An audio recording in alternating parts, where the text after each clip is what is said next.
And this bill, by the way, will pass with this new Congress. And if the Republicans don't have a veto power, if we don't have a Republican president, this bill will be law next year, early next year. This will be the first bill that'll be out there. Now, what effect it's going to have on companies?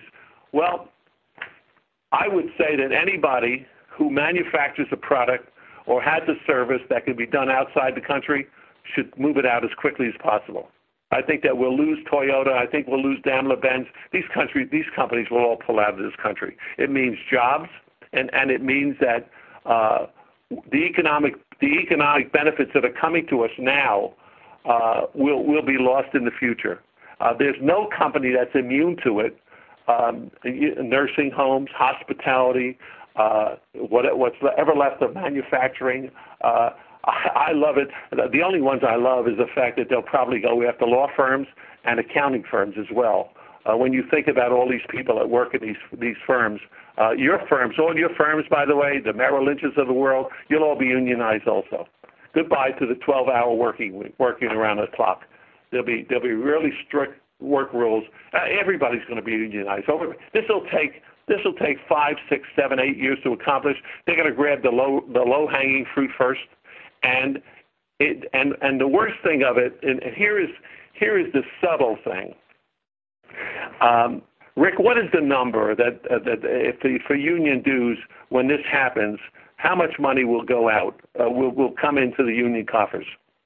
Well, right now the private sector unions collect approximately $7 billion a year in dues, with about another $500 million in investment income. And that does not include public sector unions like teachers and the cops and firemen. We estimate that if this passes, they'll pick up another $3 to $5 billion in dues. Even if they were to double their size to 15%, they'd probably pick up about $5 billion, because they'd be picking up more service workers than manufacturing workers, which tend to have a lower dues base. But keep in mind that all that money is going to drop to the bottom line, because the unions already have their infrastructure in place, and this is going to allow them to use that kind of money to totally hijack the political process. Now that's a critical point, because they will affect trade barriers, global warming, you name it. Certainly on taxes, there's no question about it. I mean, Obama says 95% of the people know that. That's a lot of crap, and you all know it. It's not going to happen. To pay for the programs that they're going to put in, they're going to have to get the money somewhere, and the unions will go after anybody who works for a living and makes a living. There's no question about it. That Joe the plumber, whatever the hell he does for a living, is going to pay for this in the future along with everybody else. Corporate taxes will go up along with everything else, and this is the demise of a civilization. This is how a civilization disappears. I'm sitting here as an elder statesman, and I'm watching this happen, and I don't believe it. Yesterday, I gave a speech to 450 venture capitalists. This is a room, Steve was there with me. I asked how many people knew about this bill. 6 people raised their hand. It's hard to believe. These are guys, they were shocked. They walked out, they were turned white. Nobody believed it. We sat next to a guy, I'm not going to tell you what he is, a major company in the United States that didn't have a clue about it. And he's got people representing him in Washington. He's got an HR department. God knows how many millions of dollars they spend a year on these people. Not one of them brought this information to them. They didn't even know about it. I'm finding this over and over again. I've thrown myself into this. I have nothing to gain. Guys, I hope I live a long life. I hate to see what's going to happen to this country. It's going to end up like France. We will end up like France ultimately. And before they throw these guys out 4 years from now, the damage will have been done. And we're going to pay the penalty, and our economy is going to pay the penalty, and America doesn't know about it. This is the greatest stealth bill that has ever come down the pike. Nobody knows about it. Nobody. It's unbelievable. And McCain doesn't bring it up because he's worried about the union labor, the union votes that he's going to lose in Ohio, and the union votes that he's going to lose in Pennsylvania. So it's not become a public issue, but it's an issue that we should be involved with.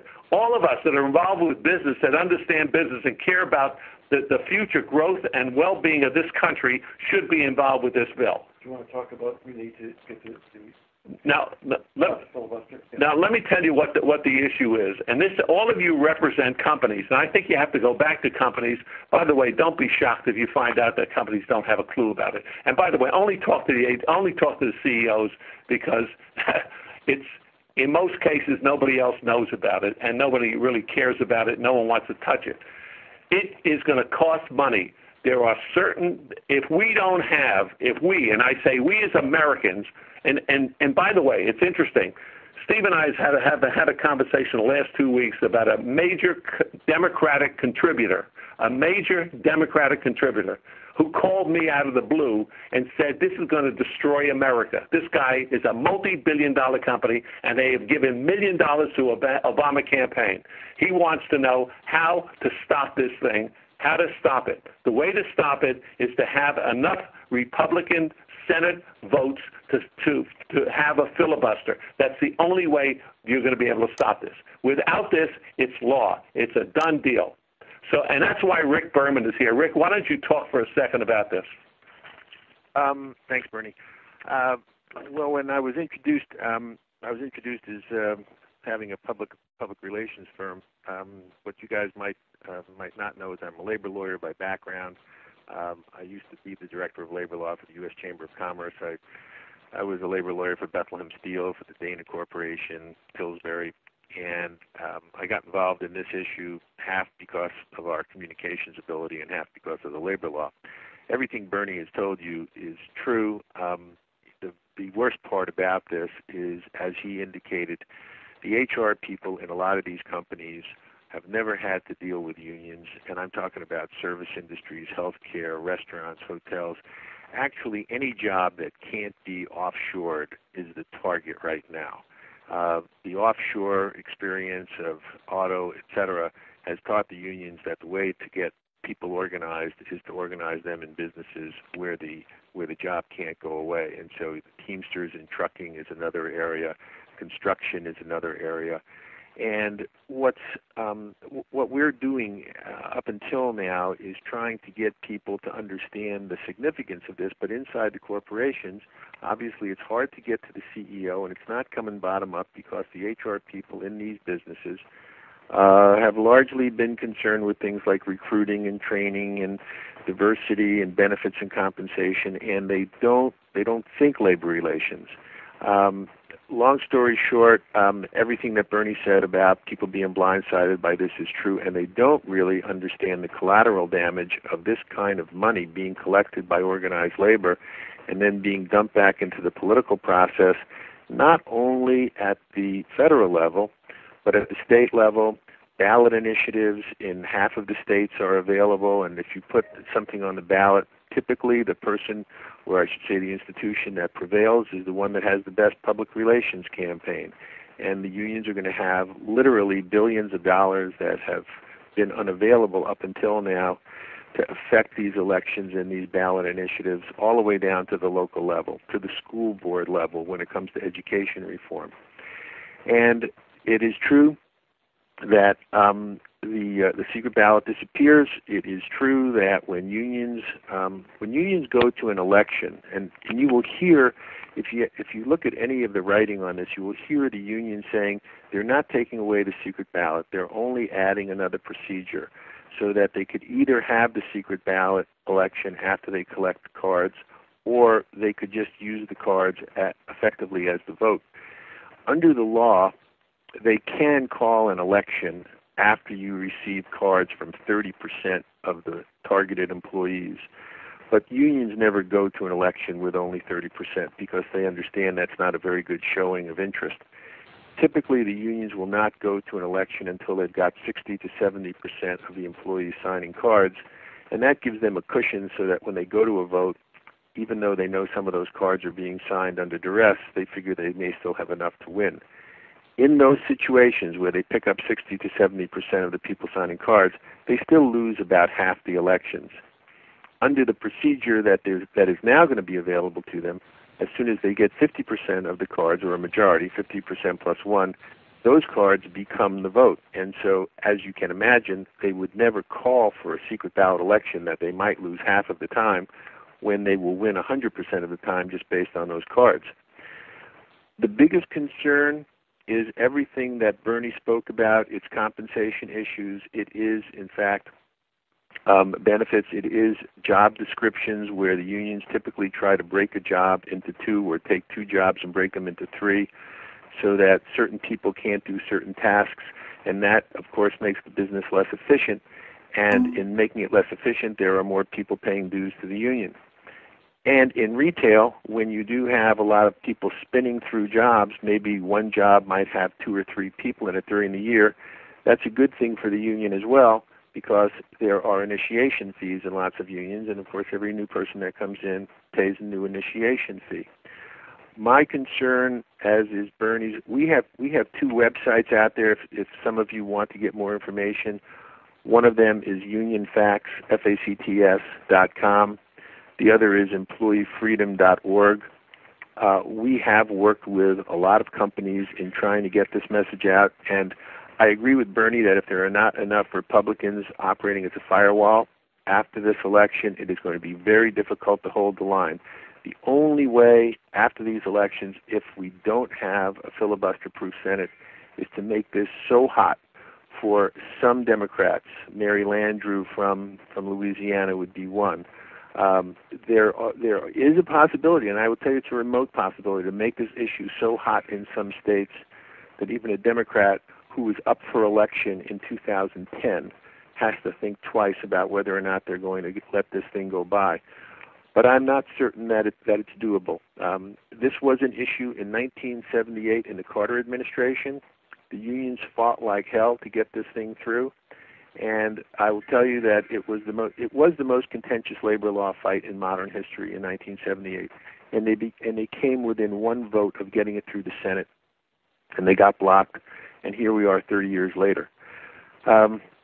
If you want more information directly, you can go to those websites, or you can give me a call, or you can email me at Berman, BERMAN, at bermanco.com.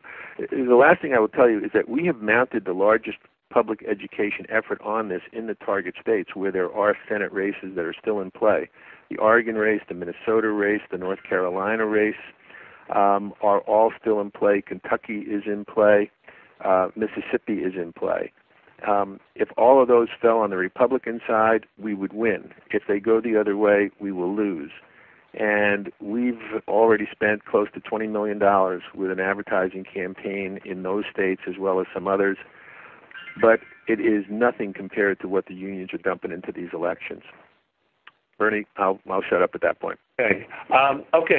David, I think we've kind of said everything we want to say. I think we ought to go to questions. Yeah, I don't think there's anything I can add here. Excuse me, Regina? Yes, sir? If there are any questions out there, that would be great. Ladies and gentlemen, if you would like to ask a question, please press star followed by the number 1 on your telephone keypad at this time. You have a question from John Tompkins. Hi, Dave. Thanks for hosting the call.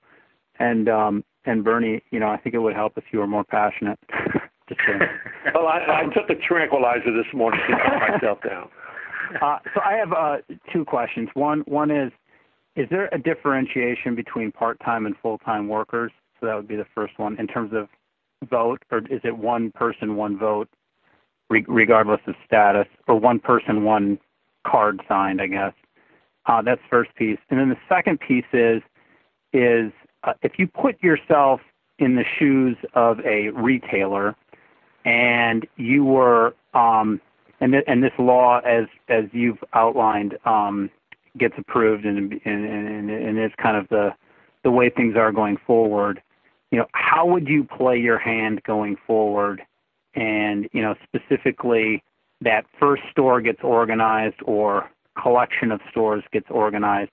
What sort of things do you think you would see management doing?